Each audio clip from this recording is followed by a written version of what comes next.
Aloha! This is lesson 277 from A Course in Miracles with Hope Johnson. Let me not bind your son with laws I made. Your son is free, my father. Let me not imagine I have bound him with the laws I made to rule the body.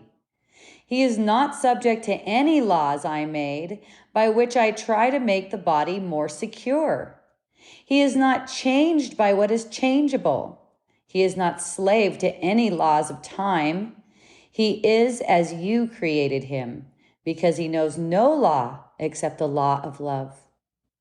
Let us not worship idols, nor believe in any law idolatry would make to hide the freedom of the Son of God. He is not bound except by his beliefs. Yet what he is far beyond his faith in slavery or freedom. He is free because he is his Father's son, and he cannot be bound unless God's truth can lie, and God can will that he deceive himself. And that concludes the text. Let me not bind your son with laws I made. For me, this thought is offered like a liberating gaze. When I look upon anyone, no matter what they seem to be reflecting to me, sharing with me anything, I'm noticing that they're not bound by their own beliefs. They're not bound by those beliefs. And here's the kicker. This is, let me not bind your son with laws I made. So their beliefs that are being reflected to me, those are actually laws I made. So I'm not binding them to those laws. I can't perceive anything unless I first conceived it within my mind. That includes anything that a brother is telling me. So for instance, if they're telling me they have cancer, which apparently occurred a couple days ago, a brother just walked up to me and, oh, how was the mainland? Oh, I was over there getting this and this because I have cancer. And then it was a whole story like that, right?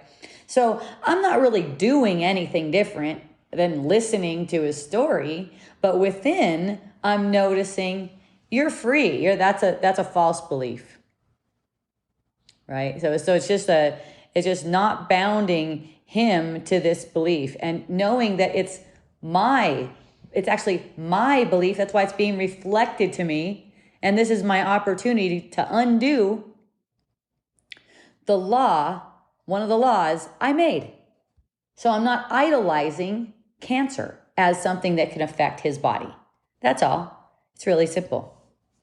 So it's every time you're projecting fear, punishment, reward, unworthiness onto yourself or another person, you're writing false laws. You're basically writing something that's not true. And you get to perceive the manifestation of that whenever it seems like something has an effect on your body or on your mind. And that could be someone else reflecting to you that something has an effect on their body or their mind. Another one is someone might reflect to you that something has an effect on your body or your mind. Now, I don't always find myself moving toward any kind of corrective statement to the person. I do from time to time. If it's spirit led, if the spirit's guiding that, then that's fine. And, sometimes it could be very triggering for a person too. And, I just give all that up to the spirit too. Just ask, what should I do? What should I say? To whom? Where should I go? All of that kind of stuff. Asking the spirit. It's an asking.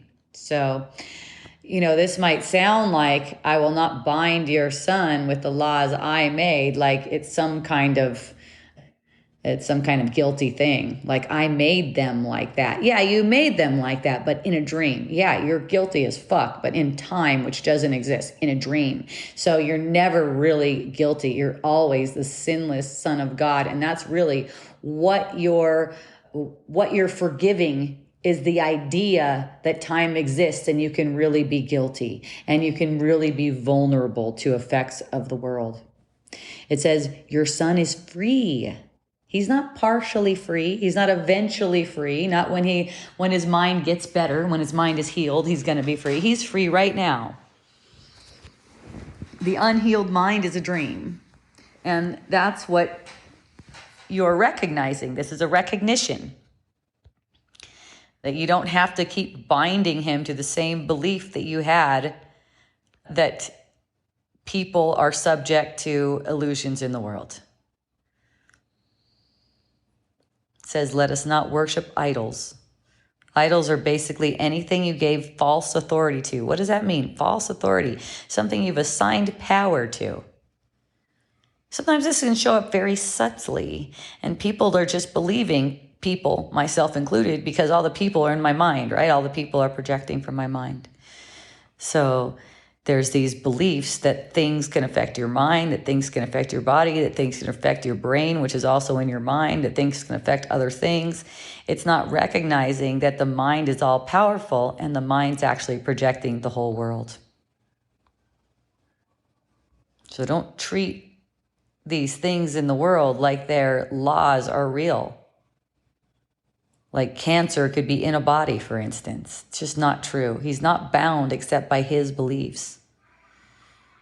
And, when you perceive someone believing against themselves, just recognize that you have a function here.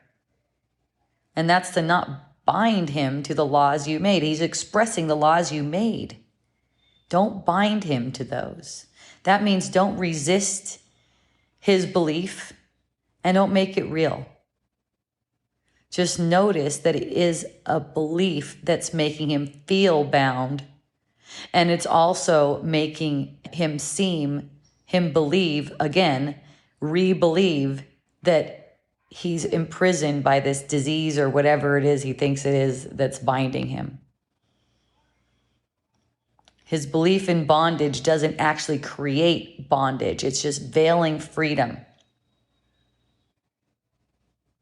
And this is an inherent freedom. He's free because he is his Father's son, is what it says.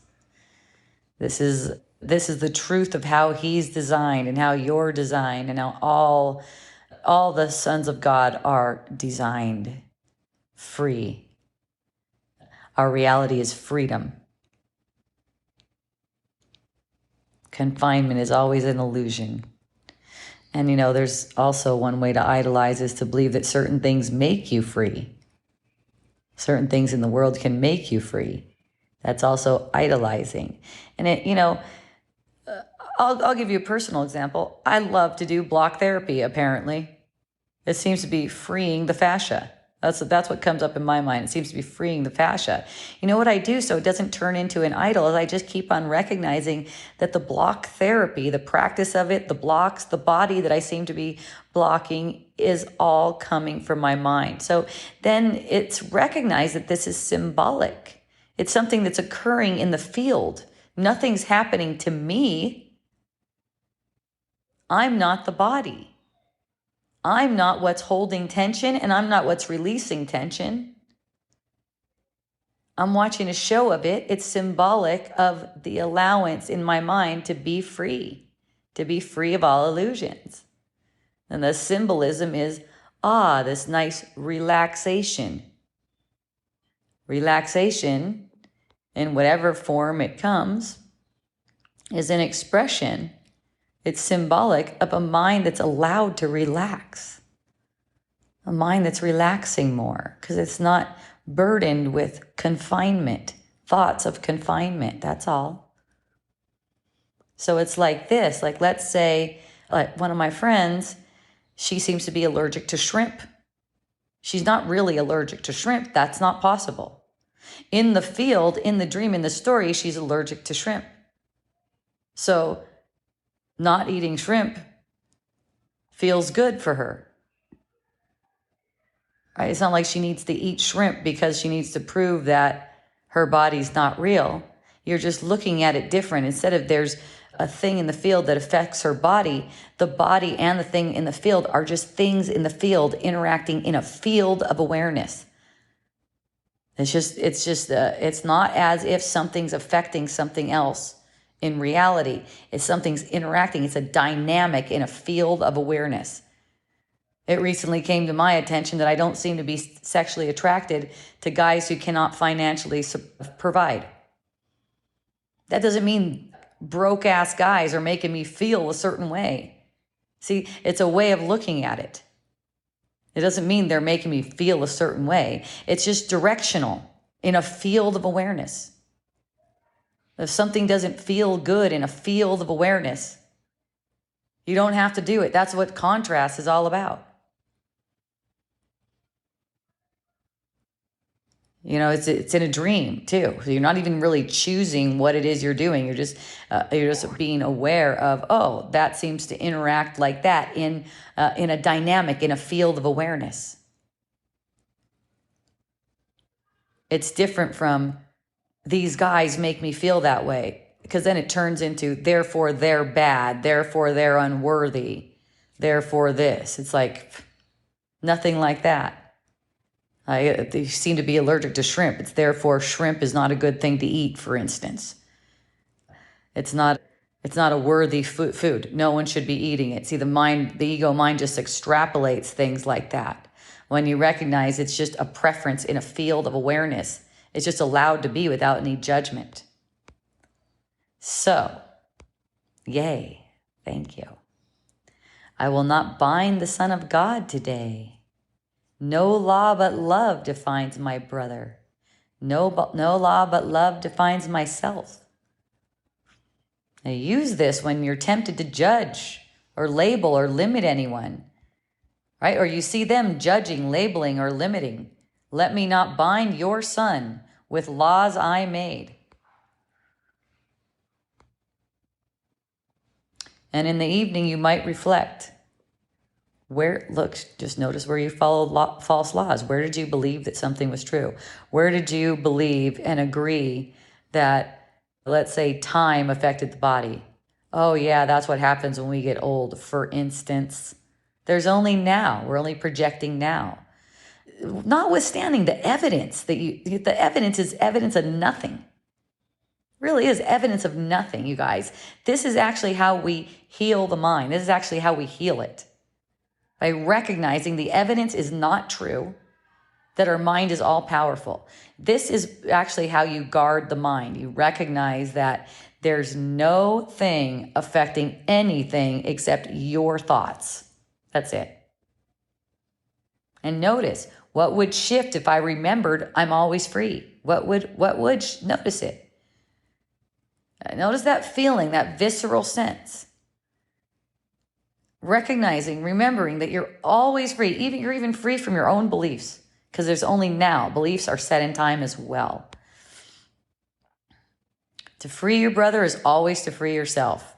What he's speaking, you scripted him to speak, whatever it is. Remember that.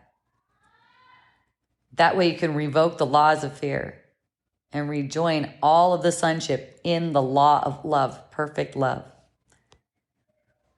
It's not like you're here to fix or purify anyone, okay? It's just a matter of recognizing what's true. If there's something given you to speak, to share, that'll just come. It's just a matter of course. But your function is just to be the light of the world and to recognize what's true and extend love. To stop pretending anything's wrong, anything's broken, anything can affect you. Anything can affect your brother. So twice a day and every hour. Think on this. Think on this thought. Let me not bind your son with laws I made. And anytime you need it, anytime there's an upset feeling, anytime you're recognizing an opportunity where someone or something seems to be bound by worldly laws and there's forgetting that it's all occurring in a field of awareness projected by your own state of mind. And have a beautiful remembrance. I love you. Ahui ho.